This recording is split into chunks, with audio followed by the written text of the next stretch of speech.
Una say and say since when Nigerians state talk, we did not turn and state talk say, if presidents not do something about the present money crisis and also food scarcity and more in Nigeria, we will never talk about the insecurity wey dey for Nigeria. We will not even go there. We will leave that one for another day. But the theme, which is the topic of the day, was like, how are you trying to tackle this hungry in the land? Okay.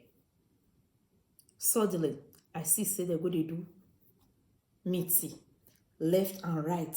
Now they say they want to do economic reform. I beg Mona see the way they take talk am. Una know say no be me they talk am for them. Now they talk am now with they bring and the way they see am. Okay, and that they wait for an opinion.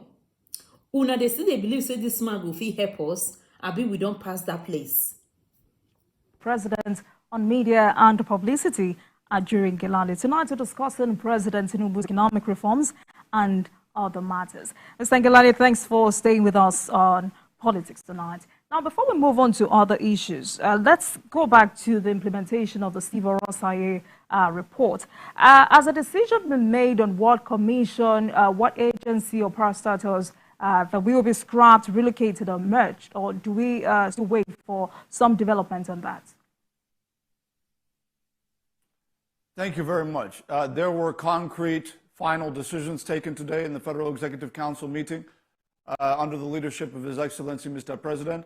But it's also fair to say that some of the recommendations of the committee that is spearheading this effort at implementing the Orosaye report obviously require further review with respect to interventions that were made by members of the cabinet today. Some have been referred back to the committee. So I do believe that there's going to be more work ongoing. There is obviously a legislative component to this as well.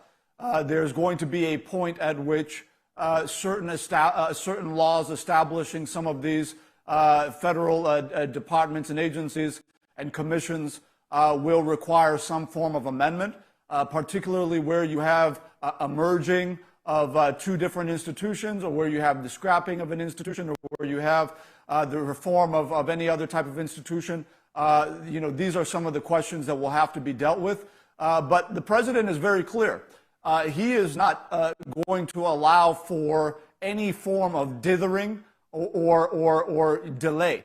He's very clear and was very clear today that the committee does have a 12-week timeline with respect to a deadline that would see to the conclusion of this process.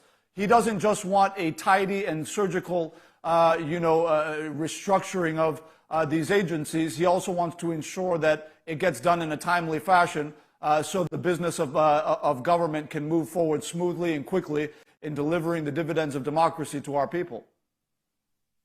Right, so let's now talk about this emergency situation in the country at the moment. That's the cost of living crisis in the country. What's the government doing to address this problem?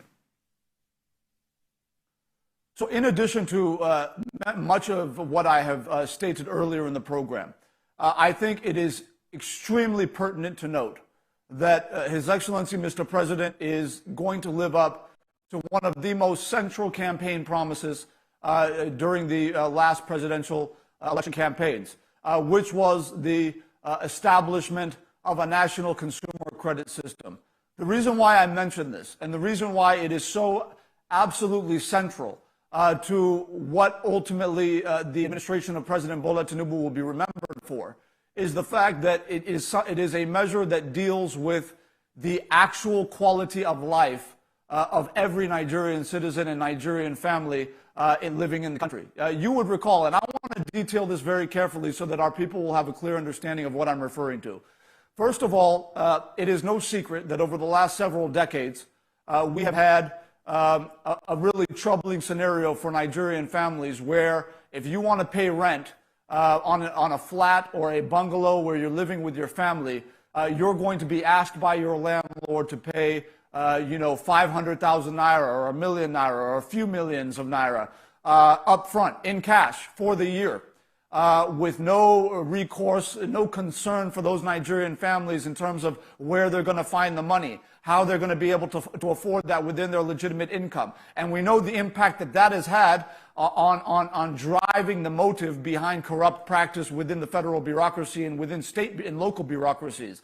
So we know that we can remove a major motive for corruption if we can simply create a system where Nigerians can access the best elements of what produces a quality life within the ambit of their legitimate incomes, irrespective of how large or small those monthly incomes are. So how this is going to work is, whereas you'd have to pay up front for your rent or even for your house or even for your used car or new car, we are going to create a situation under the leadership of President Bola Tinubu where we can, through the Central Bank of Nigeria, provide certain incentives to the banking industry to be able to steer lending in a way from where it has been steered toward more capital-intensive sectors that are more labor non-intensive. An example is the oil and gas sector, where a lot of the lending is steered toward simply because they are certain with the loaded balance sheets of oil and gas companies that they're going to be able to easily recoup their lending, as well as obviously the profits on that.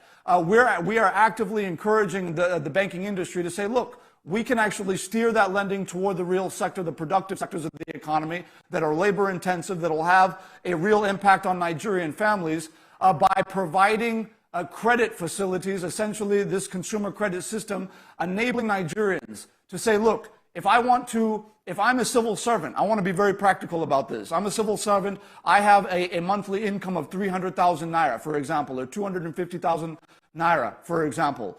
And I can go to the bank and I can say to the banker that I have bank statements over the course of the last 3 to 5 years that can validate my monthly inflows of 250,000 naira per month.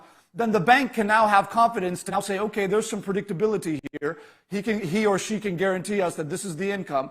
So now we can provide a loan facility to this individual to buy a vehicle, for example, or to buy a house, for example, on a rent-to-own arrangement, a mortgage facility that is within an affordable interest rate regime that will allow a Nigerian civil servant that's making 250,000 naira a month to be able to pay 50,000 naira a month for a social housing unit that he's able to move into with his family today. We believe that we can provide a 10 to 15-year mortgage facility to a Nigerian civil servant or a Nigerian entrepreneur or a Nigerian business person who can validate that they have an average income on a monthly basis, a monthly inflow that they can produce an average out of that will allow the banking community to understand that there's predictability with respect to this citizen's ability to pay that money back. That is the system that is going to totally transform the lives of Nigerians. It's obviously going to be something that's going to require trillions of naira. We are hard at work in the process of establishing that pool of resource that is going to undergird and serve as a foundation for that credit system. But ultimately, it comes down to the fact that aside from just ensuring that the average Nigerian family can have a house, they can live in a house that they can afford, that they can use a vehicle that they're paying on a monthly basis rather than being forced into crooked practice to be able to afford a car that they can't really afford legitimately, what we're also going to be doing is that by providing a consumer credit that will allow Nigerians to access these goods that will improve their quality of life, what you're also doing by extension is you have now created a pool of demand of millions of Nigerians that will now create an industry of supply that will now create tens of millions of jobs for Nigerian youths in housing construction, indirect jobs for vendors who are supplying the sand, supplying the cement, supplying all the various elements that will go into housing construction. What was the disincentive all these years for an automobile manufacturer to produce vehicles in Nigeria? Yes, one part of it was, the high cost of energy, the high cost of electricity, or the non-availability of electricity and reliance on diesel power generation to power their industries. That's a major disincentive. But a major disincentive also was the fact that vehicle manufacturers in Nigeria asked the question, in the absence of a credit system where you have 90% of the population unable to afford out of upfront payment for a vehicle paid in totality. The demand was not there. So why do we want to have an automobile manufacturing facility if we're not going to have the off-takers of millions of Nigerians off-taking these vehicles? Now with this consumer credit system, you've created a pool of millions of Nigerians who can off-take these vehicles within their legitimate incomes, which will now create a cyclical, supply cycle that will employ millions of Nigerians in the steady construction of homes and in the steady manufacturing of automobiles to supply this massive market that we have within the Nigerian economy. So you win in terms of job creation and sustainability. You also win in terms of directly transforming the lives of the average Nigerian citizen. And that is something that we're extremely excited about. That is something that President Bola Tinubu is absolutely committed to delivering to the Nigerian people. And this is why we make the appeal that we know times are tough. We know that times are hard. Nigerian families are feeling the pinch. But what we are saying is if Nigerian families, if the Nigerian people can be patient with us and look beyond the politically motivated shenanigans of certain labor unions, what we will get to on the other side of this tunnel is something that we have never seen before in our national history. The president is determined to do it. He will do it. He's committed to it. Nigerians will benefit from it, and we will all be thankful for these very difficult reforms that are in place today, because they're going to give birth to a new nation where every Nigerian family can enjoy the fruits of an economy that works for all and not an economy that works for just a few. All right.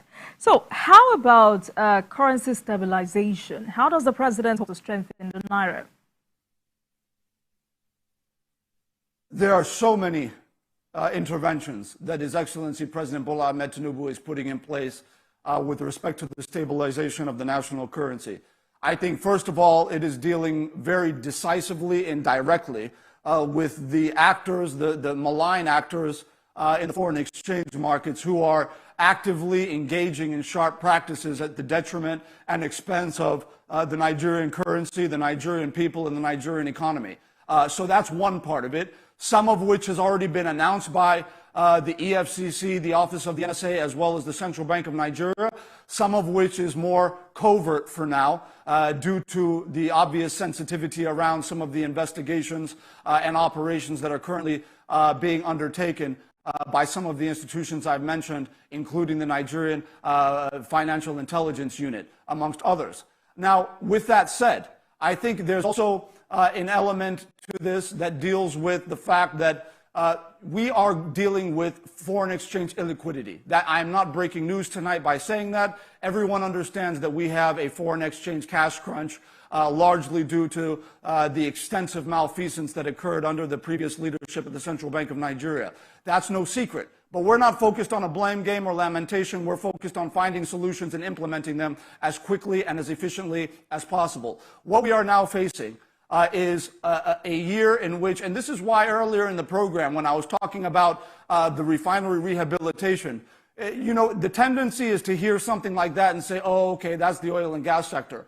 But there's a clear nexus between what happens in some of these sectors and ultimately what the cash position of the Federation will be when some of these very important projects come to completion. For example, with the completion, obviously, of the 650,000 barrels per day refinery of Dangote Group, of which 20% ownership belongs to the Nigerian people through the Nigerian National Petroleum Company Limited, NNPCL, we have already satisfied local national demand for PMS, right? That's not a secret, once that is fully on stream within the next few months.